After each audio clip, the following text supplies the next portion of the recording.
Next method is काफ़ी important method है, बराबर, और बहुत पॉपुलर मैथड है, फ्रोथ फ्लोटेशन मैथड, बराबर, फ्रोथ फ्लोटेशन मैथड।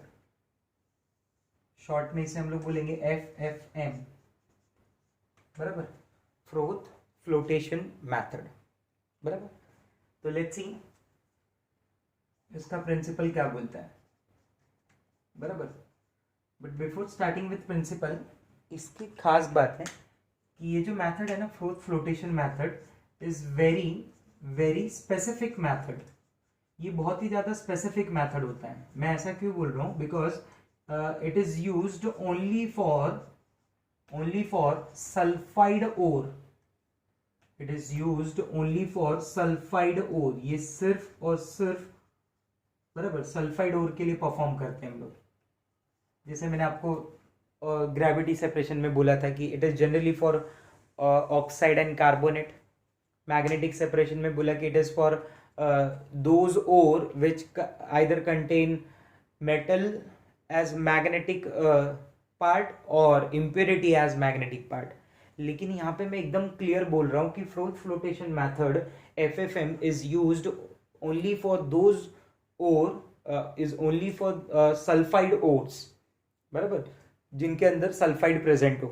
ठीक है, तो लेट्स सी कि ये क्यों ऐसा है। Let's see the principle. It is based on the principle of differences in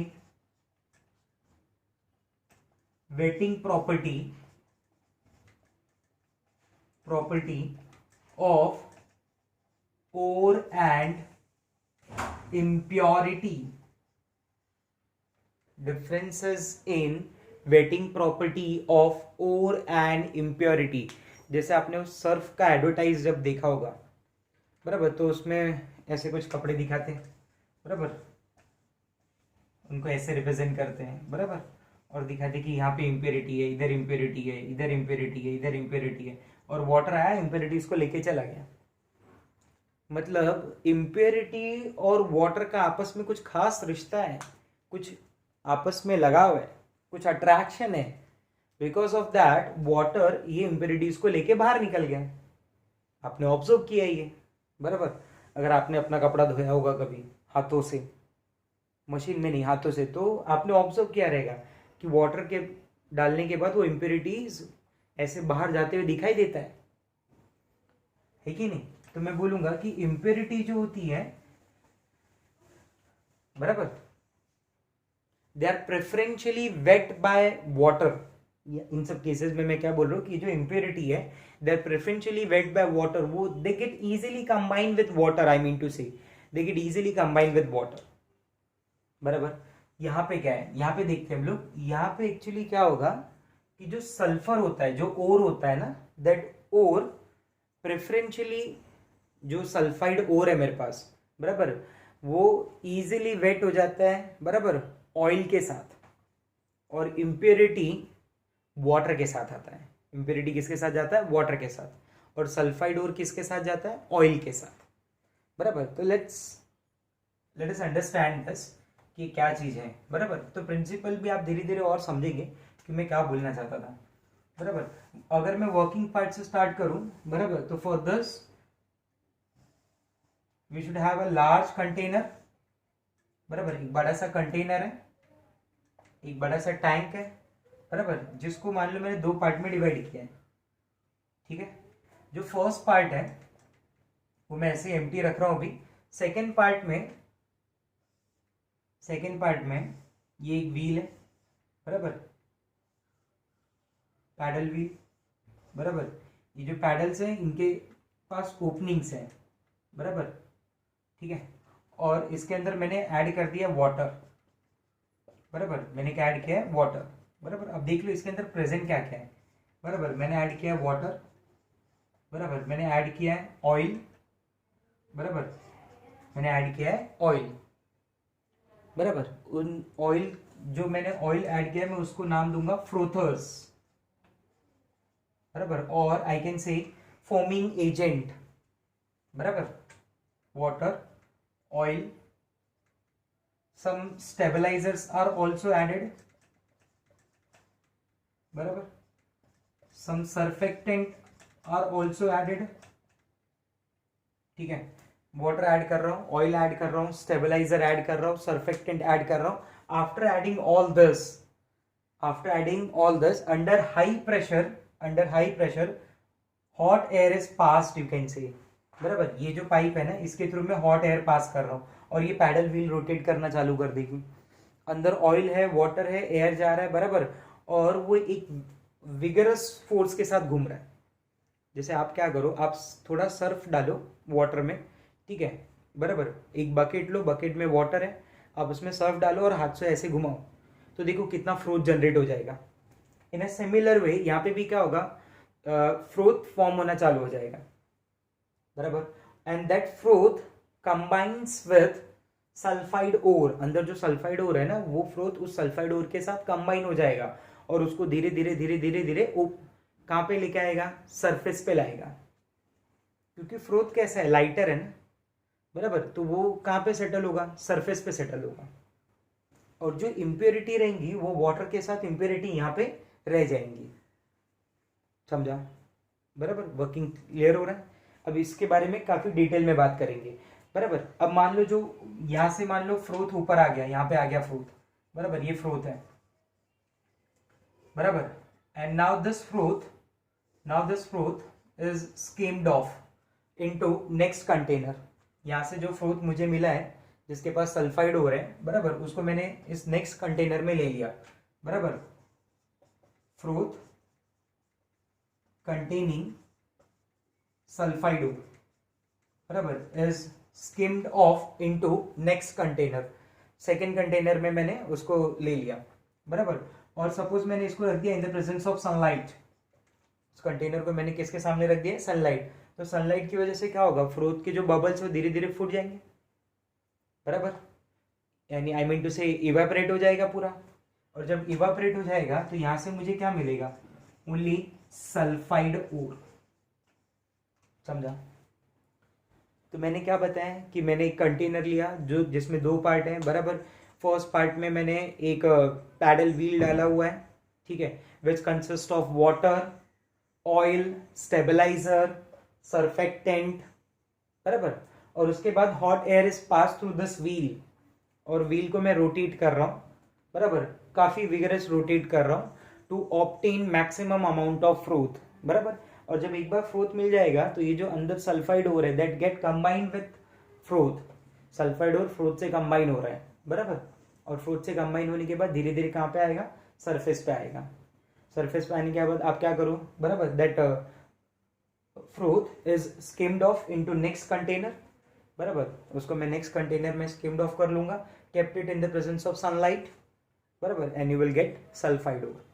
और इम्प्योरिटीज का क्या हुआ, जो इम्प्योरिटीज थी वो इम्प्योरिटीज ओर में इधर रहेगी, बराबर. इम्प्योरिटीज ओर के अंदर सेटल हो, सॉरी वाटर के अंदर सेटल हो गई बॉटम पे. आ रहा है समझ में बात मेरा, ठीक है. अब ये सारे पॉइंट्स को एक एक करके हम लोग थोड़ा और अच्छे से समझते हैं. क्लियर हुआ मेरा बात. देखो, now I am adding frothing agent, बराबर, स्टेबलाइजर, सर्फेक्टेंट, बराबर, along with some activators. What is the role of activator, वो मैं थोड़ी देर में समझाऊंगा कि एक्टिवेटर का क्या रोल है. तो here I am adding, first of all जो मैं सबसे पहला यूज कर रहा था, मैं यूज कर रहा था फ्रोथिंग एजेंट, बराबर. Frothing agent which is also known as foaming agent, बराबर. What is the role of frothing agent, is use to develop, बराबर, it is use to develop froth, बराबर. और you can say it is used for formation of froth, बराबर. Pine oil, eucalyptus oil, camphor oil, बराबर. Pine oil, eucalyptus oil, ये सब मैं use कर रहा हूं एज अ फ्रोथिंग एजेंट, बराबर. Second we have froth stabilizer which increases stability of froth. Because froth में क्या होता है कि वो थोड़ी देर के बाद यू कैन से कि वो डिसअपियर हो जाता है, बराबर, ब्लास्ट हो जाता है, वो फूट जाता है. तो मुझे ऐसा फ्रोथ चाहिए जिसकी स्टेबिलिटी ज़्यादा हो.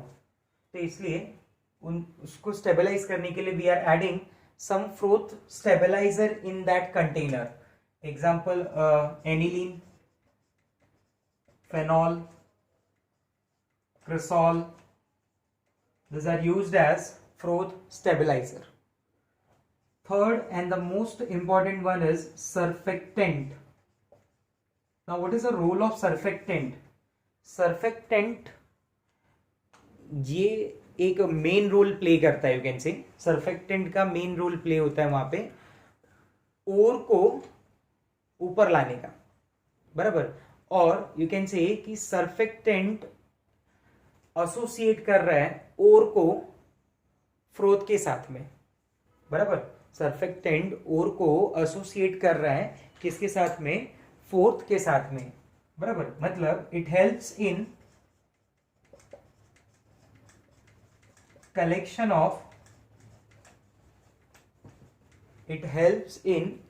of froth of pore particle, बराबर.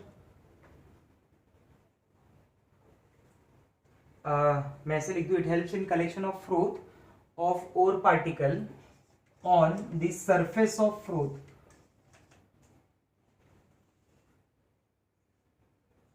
collection of ore particle on the surface of froth. collection or adsorption of ore particle on the surface of froth, बराबर. मतलब फ्रोथ को और ओर को कंबाइन करने का काम, उन दोनों को पास लाने का काम कौन कर रहा है? सर्फेक्टेंट. इसलिए मैंने बोला कि ये काफी ज्यादा इंपॉर्टेंट है हमारे लिए, बराबर. और जिसका फेमस एग्जांपल वी हैव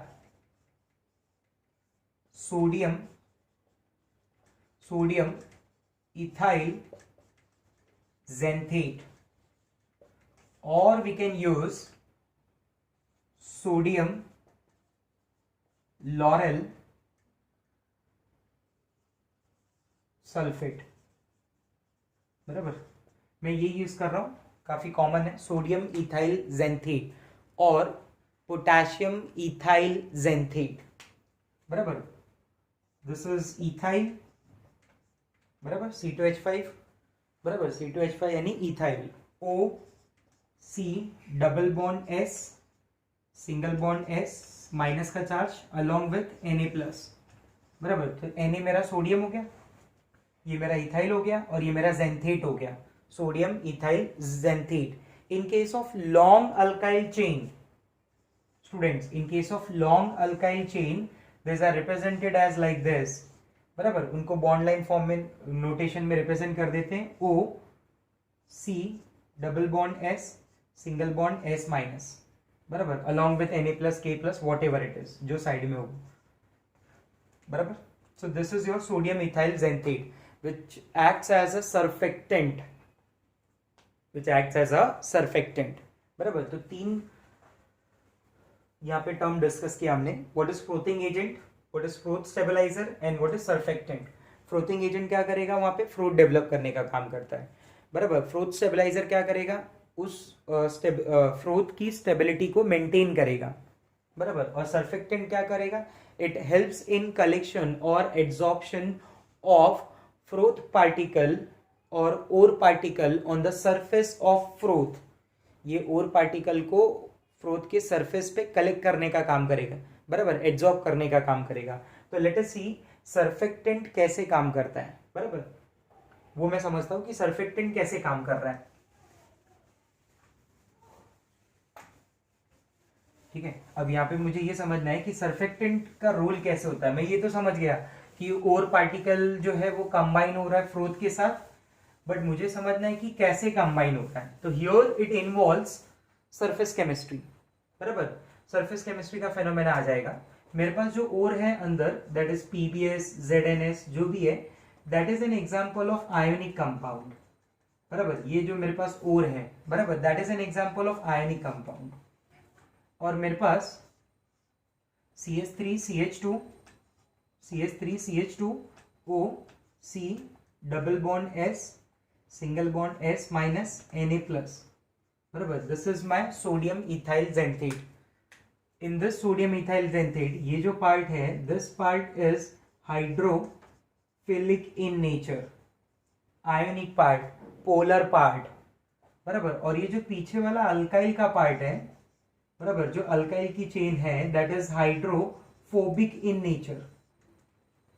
ओर का जो आयोनिक पार्ट है, बराबर, ओर का जो आयोनिक पार्ट है, बराबर, जो पोलर पार्ट है, वो सर्फेक्टेंट के पोलर पार्ट से अट्रैक्ट हो जाता है। बराबर, ये पोलर पार्ट है, बराबर, और ये जो पीछे का पार्ट है, बराबर, ये हाइड्रोफोबिक।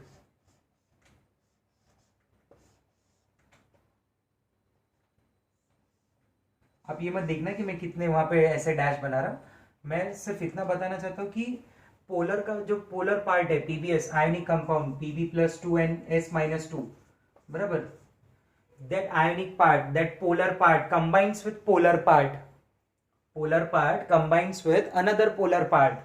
बराबर, दो पोलर पार्ट आपस में कंबाइन हो रहे हैं।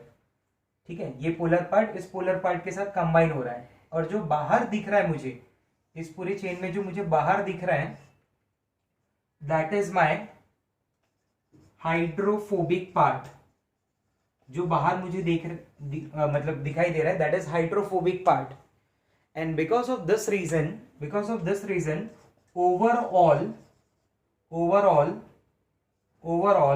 the ore becomes hydrophobic in nature.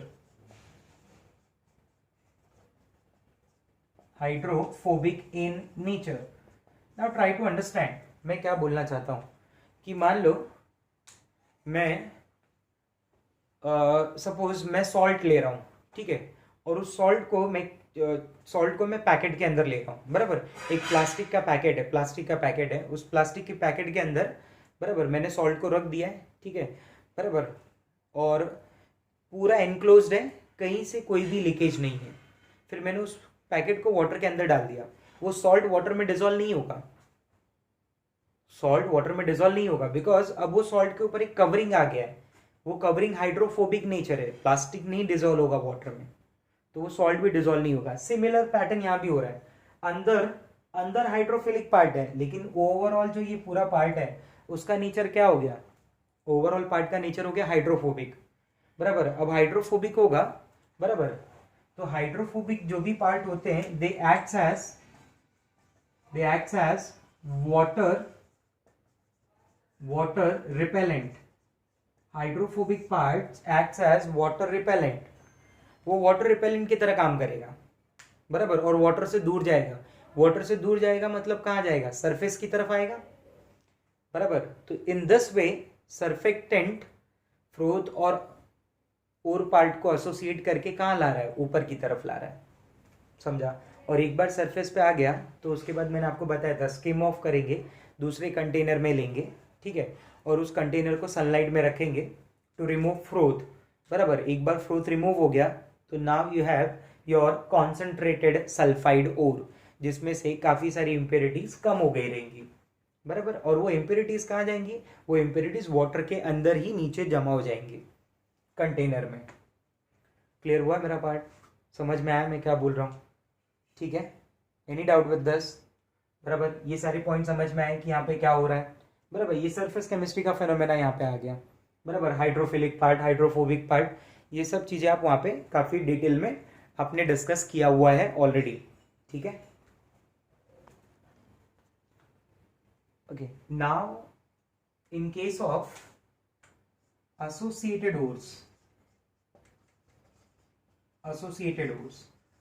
now what do you mean by associated ore? Associated ore का मतलब हो गया when two or more sulfide ores are mixed। बराबर, यहाँ पे मैं associated ore से क्या बोलना चाहता हूँ कि when two or more sulfide ores are mixed, मान लो 2 या 2 से ज्यादा सल्फाइड और एक साथ मिक्स कर दिए गए, बराबर, इन अ डिफरेंट प्रोपोर्शंस, बराबर। तो अभी इसमें हम क्या करेंगे, इसमें क्या कर सकते हैं, बराबर, फ्लोटेशन मेथड में, क्योंकि सल्फाइड पार्टिकल तो सारे प्रेफरेंशियली वेट होंगे ऑयल से, सब बाहर आ जाएंगे, बराबर। तो इसमें ध्यान रखना कि व्हेन 2 और मोर सल्फाइड और ओर आर मिक्स्ड, बराबर, व्हेन 2 और more sulphide ore are mixed, या फिर मैं बोलूं 2 sulphide ore are mixed, basically जो हमें पढ़ना है ना वो 2 के लिए ही पढ़ना है। When 2 sulphide ore are mixed, बराबर, इन अ डेफिनेट प्रोपोर्शन, बराबर, एक पर्टिकुलर प्रोपोर्शन में, और वो प्रोपोर्शन ऐसा होना चाहिए कि 1 sulphide ore should be in large quantity and other sulfide ore should be in small quantity, बराबर, समझा आपने मेरा बात, कि जो 2 सल्फाइड ओर मिक्स हैं, बराबर, उसमें से एक सल्फाइड ओर की क्वांटिटी काफी ज्यादा होनी चाहिए, बराबर, और दूसरा सल्फाइड ओर कम रहना चाहिए रिलेटिवली। सर अगर दोनों ज्यादा हुआ तो मैं ये जो मेथड बता रहा हूं ये फॉलो नहीं कर सकते, समझा। One should be in high quantity, other should be in small quantity, बराबर। जैसे मैं एसोसिएटेड ओर में एग्जांपल लेता हूं ZnS प्लस PbS। स्टूडेंट मैंने जो एग्जांपल लिया है वो ZnS है और PbS है, बराबर, जिसमें ZnS लेस अमाउंट में है, बराबर, और जो PbS है वो लार्ज अमाउंट में है। जो लार्ज अमाउंट में होगा, बराबर, वो बेसिकली ओर का काम करेगा, और जो लेस अमाउंट में होगा वो इम्प्योरिटी का काम करेगा, बराबर। And to separate PbS from ZnS, to separate PbS from ZnS, your depressant and activators are used, बराबर। in such cases, in case of associated ores, उनको सेपरेट करने के लिए, बराबर, उनको कॉन्सेंट्रेट करने के लिए हम लोग यूज कर रहे हैं डिप्रेसेंट एंड एक्टिवेटर्स, बराबर। तो लेट अस अंडरस्टैंड कि ये डिप्रेसेंट क्या है और एक्टिवेटर क्या है, बराबर, और ये कैसे काम कर रहा होगा, बराबर। काम क्या है वो तो मैं समझ गया, ये ZnS और PbS को क्या करेगा, सेपरेट करेगा, लेकिन कैसे, बराबर। जैसे मैं सबसे पहले यूज कर रहा हूं डिप्रेसेंट का, बराबर, ZnS और PbS के केस में 0.5% सॉल्यूशन ऑफ NaCN और KCN, 0.5% solution of NaCN or KCN acts as depressant for associated ore, बराबर, acts as depressant for associated ore। जैसे मान लो मेरे पास है ZnS और PbS, बराबर, उसमें से ZnS ना लेस अमाउंट में, तो ये NaCN क्या करेगा, ZnS के साथ कंबाइन होके, बराबर, ZnS के साथ कंबाइन होके it forms a complex Na2Zn Cn 4 times, बराबर। कॉम्प्लेक्स का नाम है सोडियम टेट्रा साइनो या साइनाइडो भी बोल सकते हैं, बराबर, सोडियम टेट्रा साइनो जिंकेट, बराबर, या फिर मैं सिर्फ यहाँ पे जिंक लिख रहा हूं, ठीक है। जिंकेट एक्चुअली जो प्रॉपर वर्ड होगा वो जिंकेट होगा, ब्रैकेट में 2, बराबर। ये कॉम्प्लेक्स का नेमिंग है। ये नेमिंग कैसे आया ये आप पढ़ोगे आगे चल के, 12th स्टैंडर्ड का ही पार्ट है। कोऑर्डिनेशन कंपाउंड्स एक चैप्टर है जिसका नाम है coordination compounds. Such kind of complexes are known as coordination complexes. तो उसमें आप ये नेमिंग पढ़ोगे कि नेमिंग कैसे है। अभी के लिए आप ऐसे समझ लो, मैंने पहले कैटायन का नाम लिखा, फिर ये पूरे अनायन का नाम लिखा। ये पूरा अनायन कॉम्प्लेक्स, सोडियम, फिर 4 यानी टेट्रा, Cn यानी साइनो, जिंक को मैंने लिखा है जिंकेट, और ये जो मैंने ब्रैकेट में 2 लिखा है, ठीक है, that is oxidation state of zinc, ठीक है, अलॉन्ग विथ सोडियम सल्फाइड, बराबर। और ये जो कॉम्प्लेक्स बनता है sodium tetra cyano zincate complex, बराबर, when sodium cyanide combines with zinc, this is a soluble complex, this is a soluble complex. मतलब समझा आपको, आपने ZnS PbS और वाटर के अंदर डाल दिया था फ्रूट फ्लोटेशन मेथड में, NaCN भी डाल दिया, NaCN ने तुरंत ZnS को कंबाइन करके एक सॉल्यूबल कॉम्प्लेक्स बना लिया, बराबर, जो वाटर के अंदर सॉल्यूबल हो गया। अब मतलब ZnS और अवेलेबल ही नहीं है वहां पे, बराबर, तो अब सिर्फ कौन सा और अवेलेबल है, PbS। तो सर्फेक्टेंट किससे कंबाइन होगा, PbS के साथ कंबाइन होगा, और कहां लेके आएगा, ऊपर की तरफ। अगर मान लो मैं उल्टा कर देता, बराबर, PbS को लेस अमाउंट ले लेता और ZnS का हाई अमाउंट ले लेता, तो मैं यही चीज कर सकता था, ZnS के साथ ZnS बाहर आ जाता था, बराबर। And now PbS is removed, PbS is removed, बराबर, and now PbS is removed. ZnS का कॉम्प्लेक्स बन जाएगा और PbS को मैं क्या कर सकता हूं, बाहर निकाल सकता हूं, ठीक है। टू ऑब्टेन ZnS, बराबर, अब जो मेरा ZnS जो चला गया यहां से, जो जिंक सल्फाइड और चला गया, उसे ऑब्टेन करने के लिए activator is used. To obtain ZnS, activator is used. Try to understand this. Activator में यूज करूंगा, बराबर, वो एक्टिवेटर क्या होगा, Na2ZnCN4, बराबर, ये कॉपर सल्फेट से कंबाइन होगा। Zinc is more reactive than copper, तो जिंक क्या करेगा, कॉपर को डिस्प्लेस करेगा वहां पे, बराबर, और ये बनाएगा ZnS, बराबर, क्या बनाएगा, ZnS along with sodium cyanide, बराबर, अलोंग विथ सोडियम साइनाइड, बराबर। सोडियम साइनाइड के साथ साथ में वहां पे मुझे कॉपर के भी साइनाइड्स मिलेंगे, क्लियर, ठीक है। तो मुझे बाकी तो ऐसे कोई मतलब नहीं है किसी से, मुझे सिर्फ ये मतलब है कि ZnS मुझे वापस मिल जाएगा जिंक सल्फाइड। समझा मेरा बात, क्लियर। तो मैं इससे ZnS और PbS दोनों को मैंने क्या कर दिया, अलग अलग कर दिया, बराबर।